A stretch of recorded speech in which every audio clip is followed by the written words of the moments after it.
Hey guys! Ayan, nagpapakarga lang yung baby ko. So, ito nga. So, gusto ko lang i-share sa inyo guys yung timeline ng pag-claim natin ng maternity benefits. Kasi finally, nasa account ko na. Of course, ilang days na kasi ngayon lang ako makagawa ng video.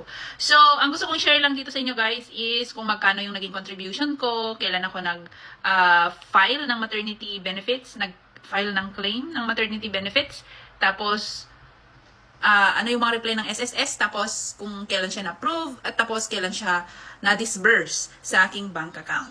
So, ito siya.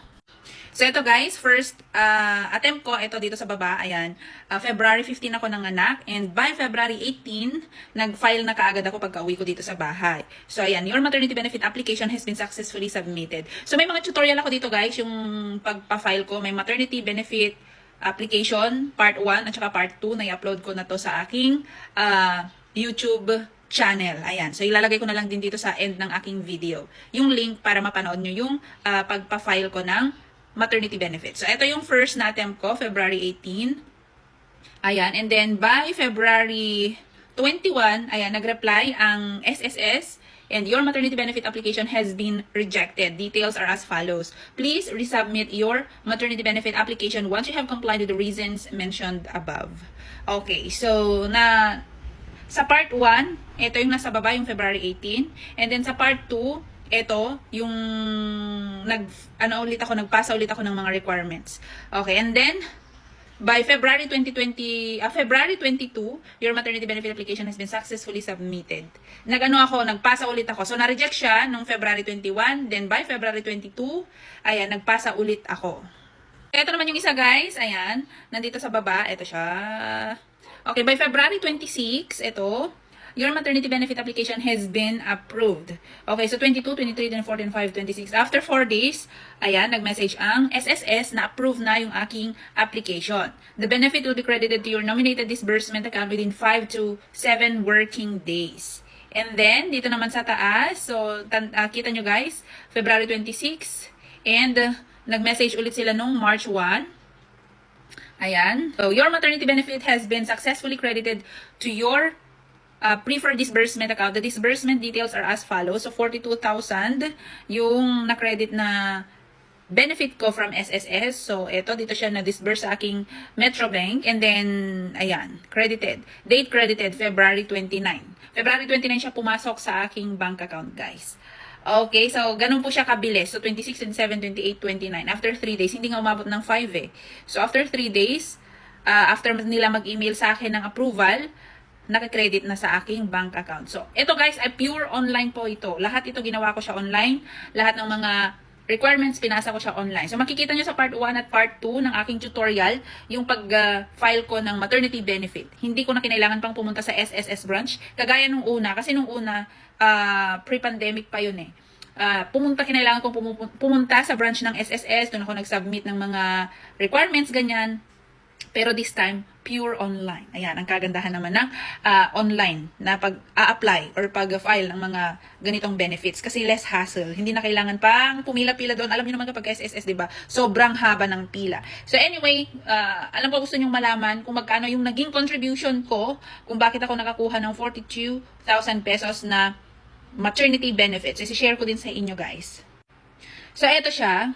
Okay, nabuntis ako nung May 2023. Okay? And by that time, nakapaghulog na ako ng 560 kasi nga May ako nabuntis. Nalaman ko lang nabuntis ako nung July na. Okay, July ko nalaman. Wait lang, dito tayo sa taas. Okay? So, kung nakikita nyo, ayan, May ako nabuntis, tapos July ko nalaman. Pero, yung April, ayan, yung April, May at saka June, nahulugan ko na. Bago ko pa nalaman na buntis ako, nahulugan ko na yan. 560, yan po yung pinaka-minimum. Okay, so nung nalaman ko nung July 2 na positive yung PT, pregnancy test ko, agad-agad akong naghulog ng 4,200 for the month of July, August, September. Kasi ang qualifying period ko dito is from October to September. October 2022 to September 2023. So, sakto, nahabol ko pa yung 3 buwan na malalaki. So, July, August, September, hinulugan ko siya ng sagad. Ang pinakamataas na hulog sa SSS ay 4,200 pesos. So, computin nyo yan, nasa 12,600. Bale, yung naging, sabihin na natin puhunan. So, 12,600 yung out of the pocket ko para maka-avail ako ng 42,000 pesos. So, nasa mga kulang-kulang 30 din yung net. Na parang pinaka-benefit ko. Okay, so, ayun yung naging contribution ko, guys. So, may hulog din ako dito sa January, February, at saka March. Kaso, ano siya 500 or 390. Tapos biglang naging 560, parang ganun yung naging contribution sa SSS. So, ganyan pa yung hulog ko. Ang naano ko lang dito, ang kinompute ng SSS dito is yung April to September. So, itong 560 na tatlo, at saka 4,200 na tatlo. Yan yung basis ng 42,000 pesos na maternity benefit ko. Okay? So, para sa mga balak magbuntis, sa mga buntis dyan, check nyo na agad yung mga SSS nyo, baka makahabol pa kayo. At saka sa mga may balak mag-anak dyan, make sure na updated yung SSS niyo, tapos nakasagad palagi yung hulog nyo, para kung if ever man na mabuntis kayo, ready agad yung SSS nyo. So ako kasi, we're trying, pero hopeless na ako, so nagbayad na lang ako ng minimum, kasi feeling ko wala na. Feeling ko, hindi na ako magbe-baby. Hindi na ako magkakaroon, ganoon. So, hinayaan ko na. Ayan. Tapos biglang meron. Di naghabol ako. Ayan. Buti naman nakahabol pa yung July to September ko. So, ayun lang guys. And ang may papayo ko lang sa inyo, always pay your SSS on time. Ayan. So, kapag gusto nyong magbayad ng, for example, ano ngayon? March. Gusto nyong habulin ng January tsaka February, bayaran nyo pa ng malaki, ganyan. Hindi po yun counted. Papasok yun as contribution nyo, pero sa computation ng benefit na makukuha ninyo, hindi po yun kasali. Kung anong month po kayo nagbayad, doon po mag-start yung computation ni SSS para sa benefit ninyo.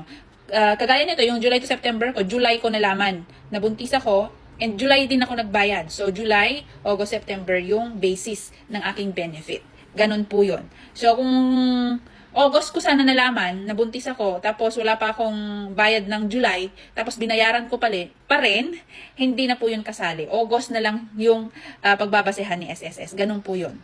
Okay? Late payment na po kasi kapag trinay nyo pang bayaran yung mga nakaraang buwan para lang sana makahabol kayo sa benefit. Late payment po yun. So, hindi po pwede yun. So, yun lang guys. Thank you so much for watching and don't forget to subscribe. Bye!